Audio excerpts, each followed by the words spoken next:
Bien, dans ce dernier volet de l'oxydoréduction en terminale STL, on va s'intéresser à l'utilisation des nombres d'oxydation, mais notamment avec des applications en chimie organique.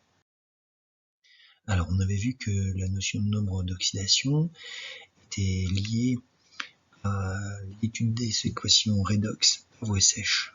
Cette étude permettait d'attribuer un nombre d'oxydation à un élément, et elle s'appliquait notamment très bien pour des composés qui étaient des solides ioniques, dont on disposait finalement de formules statistiques. Le problème va se révéler lorsque l'on va s'intéresser à un édifice moléculaire où dans certains cas, on aura des petites difficultés. Étudions donc le cas des composés moléculaires. Regardons comment on va pouvoir s'affranchir des problèmes qui pourraient apparaître. Je rappelle ce qu'on avait déjà dit, l'oxydoréduction c'est un échange d'électrons, donc c'est un gain ou une perte d'électrons pour un élément. On avait noté que l'électronégativité pouvait du coup jouer un rôle puisque c'est la capacité à attirer ou perdre un électron. Intéressons-nous aux molécules. Prenons par exemple un édifice chimique organique tel que celui-ci. La charge totale reste nulle et égale au nombre d'oxydation de l'édifice chimique. Mais là, si on applique les formules de la réduction par voie sèche, on s'aperçoit que chacun des 4 carbones se voit attribuer un nombre d'oxydation moyen de -1. Est-ce que ça traduit le nombre d'oxydation de chaque carbone et donc la capacité à faire des réactions d'oxydoréduction sur tous les carbones de manière identique? Deuxième particularité, la molécule d'eau oxygénée. Dans cette molécule d'eau oxygénée, on va aussi avoir un problème pour l'oxygène en effet. Dans cette molécule, l'oxygène a-t-il un nombre d'oxydation de -2 comme on l'avait dit dans les règles et les postulats de cette théorie? Le nombre d'oxydation de H reste-t-il de +1? Alors pour lever le voile, on va s'intéresser à cette molécule et faire intervenir l'électronégativité. Alors, selon Pauling, on a l'électronégativité de l'oxygène et de H qui sont données par les valeurs de 3,44 et de 2,20. À ce moment-là, on va s'intéresser à l'un des éléments oxygène et on va regarder comment les électrons vont se voir répartir autour de lui. Et on va attribuer un électron d'un double héliant à l'atome le plus électronégatif de la liaison. Donc pour l'hydrogène, le double héliant va être attribué à l'élément oxygène, donc 2 électrons de ce doublet seront considérés comme étant sur l'oxygène. Par contre, pour la liaison oxygène-oxygène, qui sera purement covalente, chacun des 2 éléments oxygène ayant la même électronégativité, on va faire une répartition de chacun des 2 électrons sur chaque oxygène.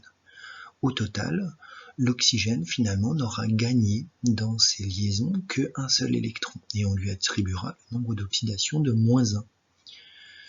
Donc, avec cette analyse, on va pouvoir maintenant étudier n'importe quelle structure moléculaire en n'ayant pas de problème lié à la détermination d'un nombre d'oxydation moyen, mais plutôt un nombre d'oxydation pour chaque élément au regard de la structure qui doit être fournie. Revenons à notre molécule organique. On va toujours attribuer les électrons des doubles héliants au plus électronégatif et on va regarder les carbones. Donc ici, on a une double liaison carbone-carbone qu'on va identifier immédiatement pour séparer en deux la répartition d'électrons. De même ici, enfin là. Prenons le premier carbone. Regardons son électronégativité. On a donc une électronégativité de 2,55, il sera donc plus électronégatif que H et moins électronégatif que O.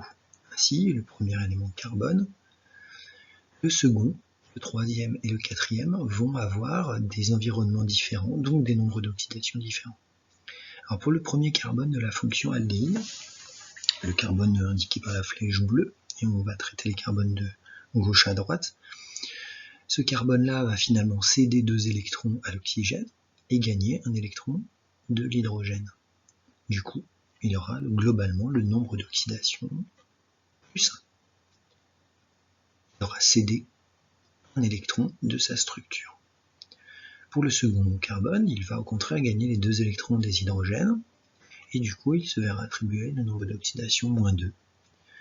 Le troisième carbone portant la fonction hydroxyle, eh bien, va se voir attribuer le nombre d'oxydation 0, qu'il va céder un électron d'oxygène de la fonction hydroxyle et capturer l'électron de l'hydrogène.